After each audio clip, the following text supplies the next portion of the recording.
चीनको राजधानी बेइजिङ भन्दा बाहिर प्रत्येक वर्ष लाखौं मानिस घुम्न जाने गर्दछन्, किनकि त्यहाँ मानिसद्वारा बनाइएको विश्वको सबैभन्दा ठूलो संरचना the great wall of China रहेको छ।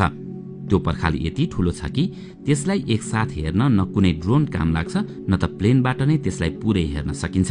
त्यसलाई एकैपटक हेर्ने एउटै तरिका छ, त्यो हो जमिनभन्दा 500 किलोमिटर माथि आउटर स्पेसमा रहेको स्याटेलाइटमा जडित क्यामेराले खिचेका तस्बिरहरू। यो नै एकमात्र तरिका हो जसबाट ग्रेट वाललाई एकैपटक हेर्न सकिन्छ। त्यसो त अहिलेसम्म केही व्यक्तिहरूले मात्रै पैदल यात्रा गरेर ग्रेट वालको पूरै पर्खाललाई पार गरेका छन्। पहिलो पटक सन् 1985 मा 3 जना साथीहरूले त्यो पूरै पर्खालको पैदल यात्रा गरेर पार गरेका थिए। उनीहरूलाई त्यो यात्रा पूरा गर्न 17 महिना अर्थात 510 दिन लागेको थियो। त्यो पर्खाल कतै डरलाग्दो जंगल भएर गएको छ भने कतै अग्ला अग्ला पहाडको चुचुरा छिचोल्दै अघि बढेको छ, अनि कतै बालुवाले भरिएको मरुभूमि भएर त्यो पर्खाल चीनका सीमाहरू घेर्दै गएको छ। 2 तले घर जत्रो उचाइ भएको 20 फिटसम्म चौडा र हजारौं मिलसम्म फैलिएको त्यो पर्खाल हिँडेर पार गर्न 510 दिन लागेको थियो। अब तपाईको मनमा एउटा जिज्ञासा उठ्न सक्छ, हिँडेर पार गर्न त त्यति लामो समय लाग्यो भने त्यसलाई बनाउन कति मेहनत लाग्यो होला अनि कति समय लाग्यो होला? त्यसको अनुमान लगाउन साँच्चै कठिन छ। आखिर त्यति ठूलो पर्खाल किन आवश्यक थियो? को थिए ती मानिस जसले त्यो युगमा त्यति कठिन चुनौती पूरा गरे? युगौं बितिसक्दा पनि हजारौं मिलसम्म फैलिएर रहेको त्यो पर्खाल आफूभित्र अनेक रहस्यहरू लुकाएर बसेको छ। त्यो प्रश्नको उत्तर धेरै नै कठिन छ, तर प्रविधिको विकास हुँदै गएपछि भने ती रहस्यहरूको पर्दा खुल्दै गएको छ। बेइजिङबाट 130 किलोमिटर टाढा जिङस्याङलिङको पहाडबाट ग्रेट वालको त्यो भाग सुरु हुन्छ जुन अहिलेसम्म पनि पहिलेकै अवस्थामा रहेको छ, अर्थात त्यो पर्खाल अहिले पनि त्यस्तै छ जसरी त्यसलाई बनाइएको थियो। स्याटेलाइट डाटा अनुसार जिङस्याङलिङबाट त्यो पर्खाल एकदमै अग्ला पहाड माथिबाट गएको छ, अनि प्रत्येक 100 फिटमा त्यसमाथि ठूला ठूला वाच टावर बनाइएका छन्। प्रत्येक टावरमा हावा पास गराउन ठूला ठूला झ्याल राखिएका छन् र तिनमा कमसे कम 50 जना मानिस अटाउने खाली ठाउँ पनि रहेको छ।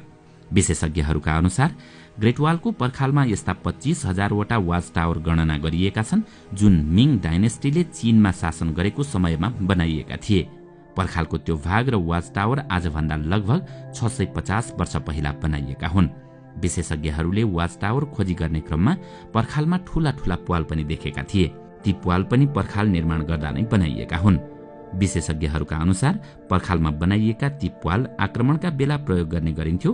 पर्खालमा रहने सिपाही त्यहाँबाट ठूला ठूला फायर बल्स फाल्ने गर्दथे र त्यसलाई देख्नासाथ शत्रुले माथि चढ्ने हिम्मत नै गर्दैनथे। अर्थात त्यो पर्खाल केवल पर्खाल मात्र नभएर मिलिटरी डिफेन्स सिस्टम थियो। तर ती शत्रु को थिए त जोसँग मिङका सेनालाई यति धेरै खतरा थियो? खोजको क्रममा स्याटेलाइट डाटाबाट के थाहा भयो भने त्यो पर्खालको उत्तरमा घना जंगल छ र त्यहाँ त्यो समयमा मंगोलहरू रहने गर्दथे। धेरै अघिदेखि ती मंगोलहरू चीनमा आएर लुटपाट गर्ने गर्दथे अनि त्यहाँका बस्तीमा आगो लगाउने गर्दथे। प्रत्येक दिन जस्तो मंगोलहरूको लुटका कारण चिनियाहरू धेरै नै पीडित भएका थिए। त्यसैकारण मिङहरूले त्यहाँ पर्खाल उभ्याएका थिए ताकि मंगोलहरू चीनमा पस्न नसकुन्। त्यो पर्खालका धेरै भाग यस्तो स्थानमा बनेका छन् जहाँ मानिसहरूलाई जान पनि धेरै कठिन छ। जहाँ मानिसलाई हिँडेरै जान पनि यति कठिन छ भने त्यहाँ यति ठूला ठूला ढुङ्गा कसरी पुर्याइयो होला? अब त्यो थाहा पाउनका लागि ड्रोनको मद्दतले पूरै पर्खालको 3D मोडेल तयार पार्नु आवश्यक थियो। जब विशेषज्ञहरूले ड्रोनको फुटेज हेरे त्यसपछि एक एक गर्दै ती रहस्यहरूको पर्दा खुल्दै गयो। ड्रोन फुटेजमा पर्खालको पिँधमा यस्ता दृश्य देखिए जसलाई देखेर विशेषज्ञहरू नै चकित परे। पर्खालको पिँधमा गोप्य ढोकाहरू देखिएका थिए। ती ढोका खास अभियानका लागि बनाइएका हुन् भन्ने प्रश्न देखिन्थ्यो। यदि त्यो पर्खाल मंगोलहरूबाट बच्नका लागि बनाइएको थियो भने त्यसमा ती ढोका किन राखिएको थियो त? विशेषज्ञहरूका अनुसार त्यो प्रश्नले निकै सताएको थियो। पर्खालको त्यो भागमा मात्रै 50 भन्दा पनि बढी यस्ता ढोका फेला परेका थिए। विशेषज्ञहरूको के भनाइ थियो भने मिङका आर्मी जासुसी गर्नका लागि मंगोलको भेषमा ती ढोकाबाट निस्केर मंगोलहरूको भिडमा मिसिन्थे होलान्। तर ती गोप्य ढोकाहरूका साथै त्यहाँ जुन अन्य वस्तु भेटिएका थिए जसका कारण रिसर्चरहरूलाई धेरै सोच्न बाध्य बनायो। विशेषज्ञहरूले ड्रोन फुटेजको मद्दतबाट त्यहाँ एउटा गोप्य टनल अर्थात सुरुङ पनि फेला पारे। गोप्य सुरुङको प्रवेश बिन्दु हेर्दा यस्तो लाग्थ्यो कि त्यो अन्य ढोकाभन्दा धेरै नै फरक थियो। त्यसलाई जबरजस्ती फोडिएको जस्तो देखिन्थ्यो। अनुसन्धानपछि त्यो सुरुङ बाहिरबाट होइन पर्खाल भित्रबाटै फोडिएको भन्ने पत्ता लाग्यो। गोप्य ढोका हुँदाहुँदै त्यहाँबाट पर्खाल किन फोडियो त? रिसर्चरहरूको भनाइ अनुसार सुरुङ निर्माण गर्दा नै त्यो ढोका बनाइएको थियो र त्यसको कुनै विशेष उद्देश्य थियो। विद्रोहका बेलामा मंगोलले पर्खालमा आक्रमण गरे भने पछाडिबाट हमला गर्न सकियोस् भन्ने उद्देश्यले त्यसको निर्माण गरिएको थियो। त्यस्ता अनगिन्ती सुरुङ अहिले पनि ग्रेट वाल अफ चाइनामा हुन सक्छन्। अब प्रश्न उठ्छ, त्यो पर्खाल कति टाढासम्म फैलिएको छ अनि यति उत्कृष्ट सुरक्षात्मक प्रणालीबाट बनाइएको पर्खालको हेडक्वार्टर कहाँ छ त? विशेषज्ञहरूले स्याटेलाइटबाट पर्खाललाई ट्र्याक गर्दा त्यो पर्खाल पूर्वी चीनबाट अग्ला अग्ला पहाड हुँदै गोबी मरुभूमिसम्म फैलिएको थियो। त्यो पुरै पर्खाल मिङ डाइनेस्टी अर्थात मिङ राज्यवंशले 650 वर्ष पहिला बनाएको थियो। त्यो पर्खालको लम्बाइ 8852 किलोमिटर नोट गरिएको छ। ग्रेट वाल अफ चाइनाको एउटा भाग समुद्रमा पुगेर टुङ्गिन्छ भने त्यसको सुरुवाती बिन्दु गोबी मरुभूमिमा छ र त्यहाँ भव्य किल्ला बनाइएको छ। विशेषज्ञहरूको के भनाइ छ भने त्यो किल्ला पुरै पर्खालमा देखिने वाच टावर भन्दा धेरै नै ठूलो छ र सायद त्यही नै मिङ आर्मीको हेडक्वार्टर हुन सक्छ। हुन त अहिलेसम्म विशेषज्ञहरूलाई यही लागिरहेको थियो होला कि त्यो पर्खाल गोबी मरुभूमिमा पुगेर समाप्त हुनेछ। तर स्याटेलाइटबाट केही यस्ता फोटो क्याप्चर गरियो जसले सम्पूर्ण रिसर्च टिमलाई चकित पारिदियो।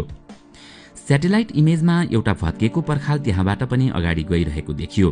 त्यो पर्खाल ग्रेट वाल अफ चाइना भन्दा पनि धेरै पुरानो देखियो। त्यसको धेरैजसो भाग नष्ट भइसकेको थियो। किल्ला भन्दा 250 किलोमिटर टाढा मरुभूमिभित्र त्यो पर्खाल निरीक्षण गर्दा मिङ राजवंशले बनाएको पर्खाल भन्दा त्यो पर्खाल धेरै नै पुरानो भएको पाइयो। रिसर्चर र आर्कियोलोजिस्टले त्यो पुरानो पर्खालमा टुक्रिएका एरोहेड्स अर्थात बाणका टुक्रा समेत फेला पारे। ती बाणका टुक्रा कति पुराना थिए भन्ने थाहा पाउन त्यसको कार्बन डेटिङ गरियो।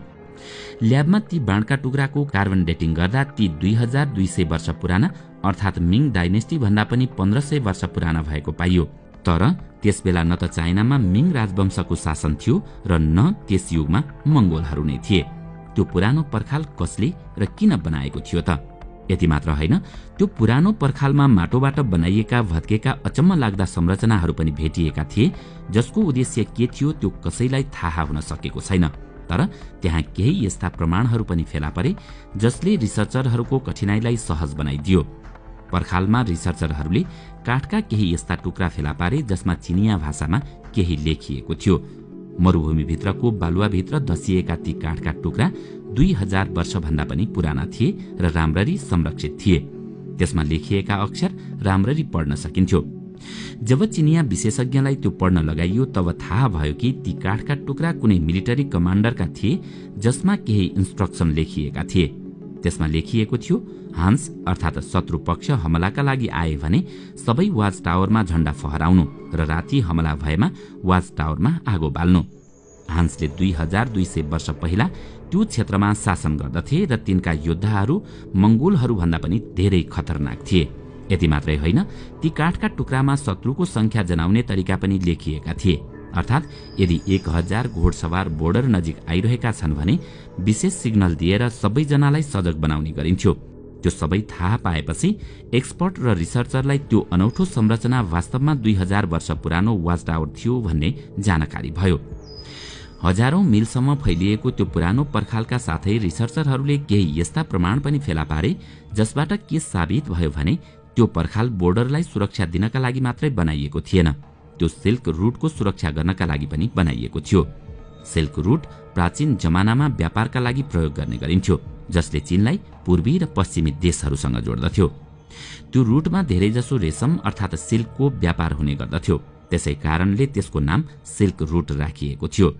चीनका लागि त्यो रूट धेरै नै महत्त्वपूर्ण थियो किनकि चीनको अर्थतन्त्र त्यही सिल्क रूटमाथि निर्भर थियो। त्यसै कारणले चीनलाई कुनै पनि मूल्यमा सिल्क रूटको सुरक्षा गर्नु थियो। विशेषज्ञहरूका अनुसार त्यो पुरानो पर्खालको लम्बाइ 12000 किलोमिटर लामो छ, जुन मिङ राजवंशद्वारा बनाइएको पर्खाल भन्दा पनि धेरै बढी हो। अर्थात् चीनको सम्पूर्ण पर्खालको लम्बाइ जोडियो भने त्यसको लम्बाइ 21000 किलोमिटर हुन्छ। त्यो सम्पूर्ण पर्खाल जोडियो भने त्यो आधा भन्दा बढी विश्वमा फैलिन सक्छ।